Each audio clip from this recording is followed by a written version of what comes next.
Dental offices are selling so quickly now that sometimes you don't even have the opportunity to review all that information because You're getting multiple offers. Yeah, you get multiple offers. The guy's getting multiple offers in 48 hours, and you're like, well, hell, I haven't even looked at the information yet. I didn't think I would ever do a fucking podcast. I didn't ever imagine doing that. It made me realize that my purpose is to help others reach the goals and reach their full capacity. And if I can impact somebody's life, that is bigger than money. That is bigger than anything else. Welcome to Livestream. I'm your host, Dr. Alex Plains, with my co-host, Jeremy Applegate, where we teach you how to stream your life, make more money, and live an easier life. Welcome, Jeremy. I like that tagline. You heard that one? I heard that one. Just made it right now. That's all right. It's good. It's trademarked. All right. Awesome, man. So what's going on this week? Oh, we got a lot of stuff going on, trying to prepare for the end of the year is always a challenge. Getting ready for next year, that kind of stuff. I have a great thing to talk about today. Let me hear it. So in the last 3 to 4 days, 72 hours plus, I've received 3 emails from private equity groups that are interested in either partnering with us or becoming affiliates with us or buying us out. What do you think of this is going on? What's going on? Where's the money coming from? I think that private equity is getting nervous. And I think that we've said this 100 times, the dental industry is recession-proof, COVID-proof, whatever-proof. And they're trying to, I don't want to say guarantee their money, but they're trying to guarantee their money. So let me ask you a question. You've been dealing with a lot of the banks right now, especially one bank that we're working with. What is the feedback you're getting from the underwriters in regards to, are they still lending dentists money? Yes. Like they used to? Is not a problem? It's not a problem. They're still giving up the money as long as the financials look solid. And, I think we're at a little bit of an advantage with that bank because we have such a long-standing relationship with them as well. And that's important.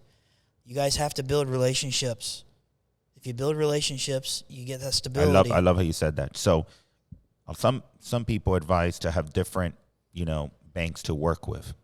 I feel that over the years, I've realized that working with one bank is a lot better because if you're doing your financial advisory services with one bank, if you're getting your mortgages through one bank, if you have your accounts through one bank, if you're getting your commercial or business loans through one bank, not only are you going to get better interest rates, you're going to get a lot of fees. Like, for example, I do a wire. I never pay for a wire fee.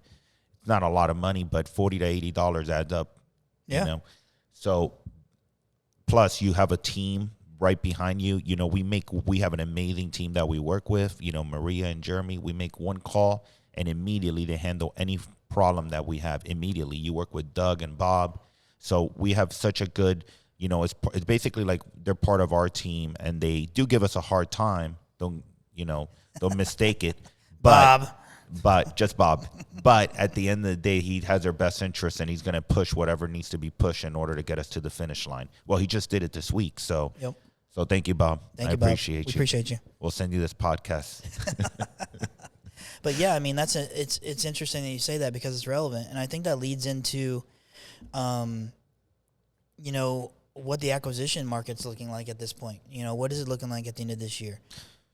So, a year ago, 2 years ago, we were trying to make some deals with acquisitions. I tried to do a deal in mid-2021. The deal didn't go through because I believe I've spoken about this because the landlord didn't want to give me exclusive rights to the plaza. So what that means, guys, is that I was going to buy the practice. I was going to buy the goodwill of the practice, which means the patient base and whatnot.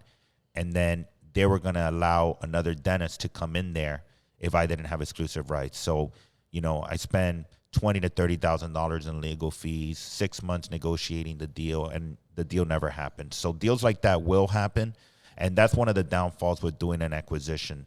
Acquisitions range anywhere right now from 80 to 120% of collections, depending on the demographic and the practice that you're acquiring. So do you still feel, Jeremy, that an acquisition is the way to go? I remember when I was getting acquisitions at 60 to 75% of what they were collecting.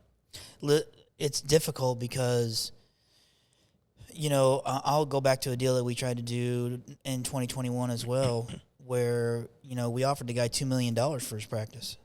And he ended up passing on us because he got somebody else that gave him $2.4 million. Yeah.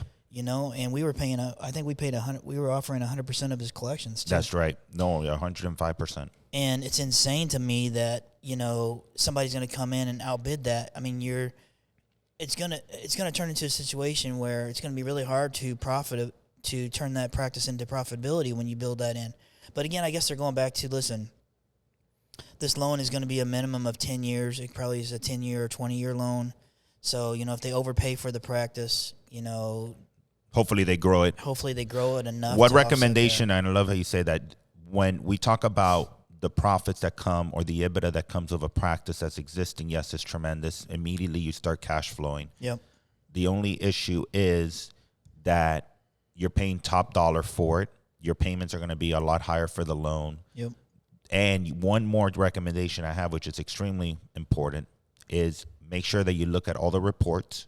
Because if you look at all the reports, and for example, you're not doing that, the doctor there is not doing dental implants, and now you're doing dental implants, or you're getting trained on dental implants, well, guess what? That's an additional service that you're going to be offering in that practice, which you're going to be able to offer to the patients. So that's going to bring immediate growth to the practice. So you got to, that other practice that we were looking at, the guy was doing everything. Yeah. So as you know, to go to upright that, the profits there is going to be a lot harder because he was already doing implants. He was doing full arches. He was doing major restorative work, a strong hygiene program. So I believe we were going to overpay even at 100%, but we were doing it just to get the clinical EBITDA that was necessary at 20 to 22%. Yeah, he had strong clinical EBITDA, and, the cash flow there was a win too. Having collections of $2 million a year would have been a win. But yeah, I mean, it's difficult, and it's hard to, you can't. And here's the challenge too. Like, dental offices are selling so quickly now that sometimes you don't even have the opportunity to review all that information because you're getting multiple offers. Yeah, you get multiple offers. The guy's getting multiple offers in 48 hours, and you're like, well, hell, I haven't even looked at the information yet. I mean, I can't even make a sound decision on it. And then you find out that, it's $1 million practice, and he's accepted an offer of $1.6 million. So, you're not even going to be in the ballpark on that anyway. But, it's difficult to make time to analyze the practice and make sure that it's the right decision. Yeah, that's where strategic partners come in. Right.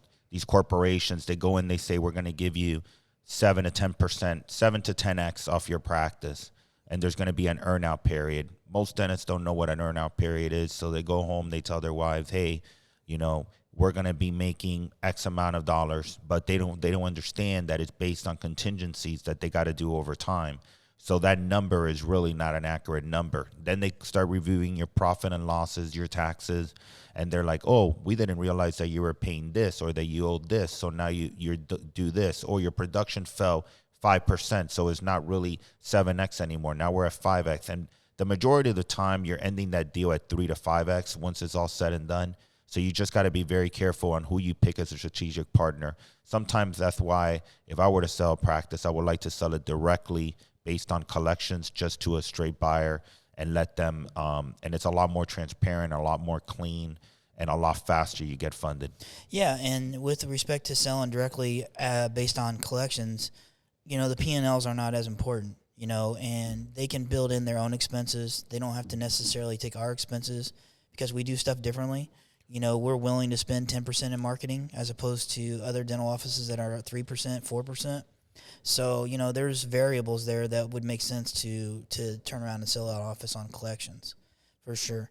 The challenge that I have also is with these strategic partners is, like you said, these doctors don't understand the whole dynamics of the deal. And, one thing that I wanted to point out is if you fall short on your production goals or your collection goals as a provider, because now you're an associate, right? Yeah. They will take it out on you in the end, and you will not get what they promised you. Exactly. I'm glad you said that. And one thing that we hear all the time is we're not going to change the model. We're not going to change anything. That's complete and utter bullshit. They're going to start immediately. The moment they start in there, they're going to make changes. Some team members will possibly be let go. They'll make some shifts in the marketing. They'll make shifts with different companies, different supply companies, different labs. It's very, very hard. So if you're going to find a strategic partner or work with somebody to continue to stay chairside, make sure that you screen all these questions, because I'm telling you, a lot of my friends have gotten burnt by this and they continue to get burnt. and some colleagues that, we meet at dental conventions and they all say the same story. Once we go to happy hour, everyone's saying the same exact story.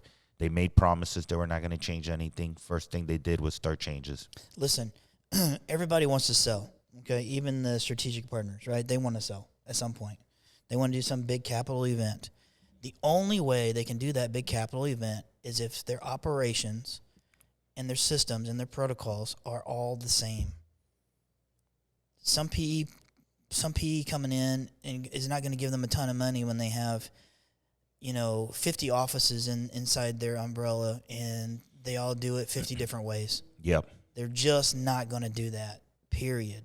So when somebody comes in and says nothing's going to change, you laugh in their face and you say it will change because you got to be ready for the change. It's going to, yeah. And if you're cool with it, then that's good. Exactly. But be ready and you can't hold them. And the thing is, it's frustrating because you can't hold them accountable for that. Oh, you guys said that nothing was going to change. You guys said nothing was going to change. I want out. Well, it's all right. You signed a contract. Yeah. You're stuck. And these contracts are pretty hefty. Yeah, they have very, very They're done by very great attorneys. That's right. So it's very hard to walk away, and you move on. But if you're burnt out and this is the way to go, hey, listen, amen, go through with it. Amen. Just make sure that you screen at least 3 or 4 strategic buyers or strategic partners in order to make your right decision. Make sure you screen them. Make sure you go to their corporate center. Make sure you understand their management team, who they're working with, their preferred vendors, and who et you will cetera. be working with. Exactly. And I mean, that's just as important as understanding leadership. I've seen a lot of dentists that this is the way to go, because they have no entrepreneur experience. They don't know how to run a business. They're burning money. They're getting embezzled. And by all means, this is a great recommendation to go with somebody that can handle the business front for you, and you can go and just focus on your chair side skills. Yeah, and if you get involved, we can talk a little bit about management companies too, as a strategic partner. But you have to source them too, because you can get yourself into a heck of an expense every month and not see the value in that. That's correct. You got to make sure to ask the right questions. Absolutely correct. So, yeah, I mean, at this point, I still think that acquisitions are the way to go. You just got to screen them very properly. A lot of my buddies right now are buying dental practices that, collecting anywhere from $150,000 to $250,000. Great locations, have pretty decent equipment. Obviously, need some minor remodeling done. Yeah. But the moment they walk in, they got at least some sort of patient base. Yep. And, they come highly trained, and immediately they start making profits from day one. I mean, I know 3 guys from the top of my head that have done these type of deals, and they're already being profitable. So the acquisition market is still there, is not dead. And de novos obviously will always be there. But the de novos, you have higher risk and a lot of benefits when it comes to buying and building your own practice, but you do have higher risk. And the cost of construction has gone up tremendously. Oh, my gosh. Let's not even get involved in that conversation, because do we have another hour for podcasts? I mean, I used to build a dental practice for $160 to $180 a foot, right? How much are we charging? We're between now? $240 and $270 now per foot. That's a big difference. And the landlords are not giving you that difference in TI money, tenant improvement money. So, the de novo market has been, it's a lot more challenging than it used to be. In this area, I see de novos coming up left and right. But the reason they're doing it is because these dentists are very smart and they realize that there's a lot of people moving to these areas. But if you're in a saturated market in one of these big cities, just make sure that you do very good and thorough demographic analysis before you get yourself involved in a practice going to take a year to be profitable. I mean, we have 2 practices that have been a nightmare just because they're so densely saturated with dentists and the demographics are not growing as quick enough. Yeah, and, I go back to providers. It's really difficult and to find de novos. You can build de novos all day long, but you have to find the right doctor to go in there too and make sure that practice is profitable. Yes, the doctor needs to take charge. And that's another thing, but that we can talk about that another day. A lot of these doctors just want to walk in and do chairside dentistry, but they don't understand that they got to be the leader of the practice. Yep. They're the figurehead. That's why, we wear the white lab coat. You got to work cohesively with your practice administrator, your team lead, in order for you guys to work together to be able to grow that practice together, which means that you got to look at the numbers. You got to be evaluating the patient base. You got to be auditing your schedule. You got to make sure that lab cases are in. I mean, that's one of the most amazing things I learned by working with Aspen Dental. They taught me how to run my day from the morning to the evening and what I need to do before I leave for the following day. And I wouldn't have learned that without them. Yeah, and people miss out on that. Doctors miss out on that a lot. Like you said it brilliantly. They walk in and they just want to sit at a chair and they want to do procedures all day. It just isn't that way. It doesn't work that way. Well, thank you so much, Jeremy. You can follow us at Dr. Alex A. Plains or live stream with Dr. Alex Plains. Thank you.